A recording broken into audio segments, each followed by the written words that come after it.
Hi friends, welcome to my YouTube channel. ನೋಡಿ, ಇದು ನಮ್ಮ ನಾಯಿ ಮರಿ ಬ್ರೂನೋ ಅಂತ ಇದ್ರ ಹೆಸರು. ಇದು ಒಂದು ಜರ್ಮನ್ ಶೆಫರ್ಡ್ ತಳಿ. ಜರ್ಮನ್ ಶೆಫರ್ಡ್ ಅಂತ ಯಾಕೆ ಇದ್ರ ಹೆಸರು ಬಂತು ಅಂದರೆ, ಇದು ಮೂಲ ಇದರದು ಜರ್ಮನ್ ದೇಶದಲ್ಲಿ ಈ ನಾಯಿಯನ್ನು ಸಾಕಲಾಗ್ತಿತ್ತು. ಯಾಕಂದರೆ ಇದು ಕುರಿ, ಮೇಕೆ, ಹಂದಿ, ಹಸು ಅವುಗಳನ್ನೆಲ್ಲ ಕಾಯೋದಕ್ಕೆ ಇದನ್ನು ನೇಮಿಸಲಾಗ್ತಿತ್ತು. ಹಾಗಾಗಿ ಇದಕ್ಕೆ ಜರ್ಮನ್ ಶೆಫರ್ಡ್ ಅಂತ ಹೆಸರು ಬಂದಿದೆ. ಇನ್ನೂ ಚಿಕ್ಕ ಮರಿ, ಇದು 1 ವರ್ಷದ ಮರಿ. ಆಮೇಲೆ ಇನ್ನೂ ಎತ್ತರ ಆಗುತ್ತೆ, ದೊಡ್ಡದಾದ ಹಾಗೆಲ್ಲ ಎತ್ತರ ಆಗುತ್ತೆ. ನೋಡೋದಕ್ಕೆ ಒಂಥರ ಫೆರೋಷಿಯಸ್ ಆಗಿದ್ರು, ತುಂಬ ಸಾಧು ಪ್ರಾಣಿ. ಇವುದು ನೋಡಿ, ಇದು ಒಂಥರ ಕಂಗಲ್ ನಾಯಿ ಅಂತ. ಕಂಗಲ್ ನಾಯಿ ಅಂದರೆ ಇದು ಟರ್ಕಿ, ಮೂಲತಃ ಇದು ಟರ್ಕಿ ದೇಶದಿಂದ ಬಂದಿರೋ ನಾಯಿ. ಅದು ಟರ್ಕಿ ದೇಶದಲ್ಲಿ ಒಂದು ಕಣ್ಗಲ್ಲನ್ನು позволит охранять тягучести звандания плюски. Утка из непьястого страшни с вадратями звали стальши таволочным скужни. ನೋಡಿ, ಇದು ಒಂದು ಜರ್ಮನ್ ಶೆಫರ್ಡ್ ನಾಯಿ ಮರಿ. ಇದು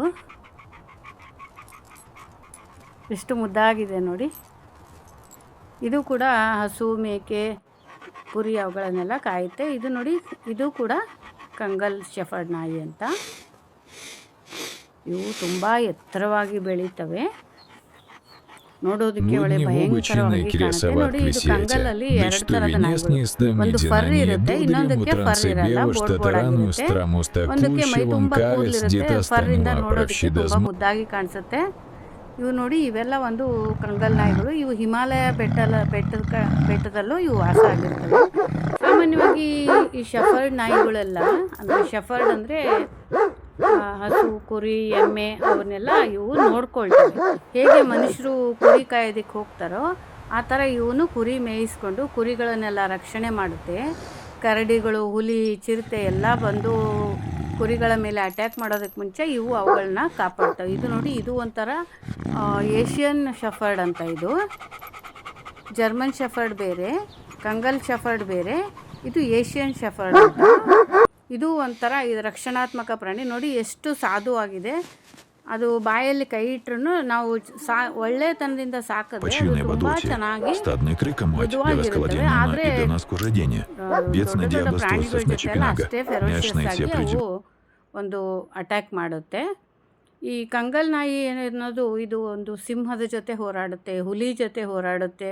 ಅವುಗಳ ಜೊತೆ ಹೋರಾಡಿ ಅವುಗಳನ್ನ ಸೋಲಿಸಿ ಓಡಿಸುತ್ತೆ.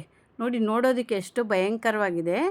ಇದನ್ನು ಸಣ್ಣ ಸಣ್ಣ ಮನೆಗಳಲ್ಲಿ ಸಾಕೋದಿಲ್ಲ, ಹೆಚ್ಚಾಗಿ ಬಯಲು ಪ್ರದೇಶ, ಹೊಲ, ಗದ್ದೆ, ಆಮೇಲೆ ಕುರಿಗಳನ್ನೆಲ್ಲ ಕಾಯಿಸೋದಕ್ಕೆ ಕಳಿಸ್ತಾರೆ. ಮೇಕೆ ನೋಡ್ಕೊಳ್ಳೋಕ್ಕೆ ಅದಕ್ಕೆಲ್ಲ ಕಳಿಸ್ತಾರೆ, ಸಾಕಣೆಗೆಲ್ಲ.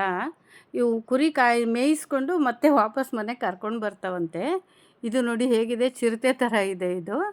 ಇದು ಏಷ್ಯನ್ ಶೆಫರ್ಡ್ ಅಂತ. ಇದು ನೋಡಿ, ಇದು ಒಂಥರ ಅದರಲ್ಲೇ ಶೆಫರ್ಡ್ ಡಾಗು. ಇದು ಕೂಡ Asian shepherd dog.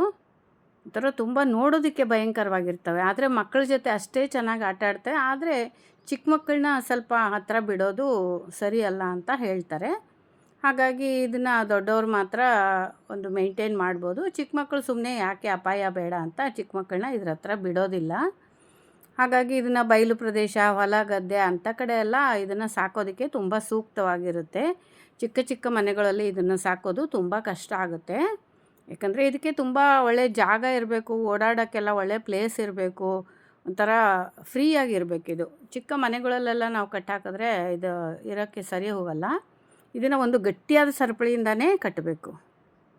Thank you friends.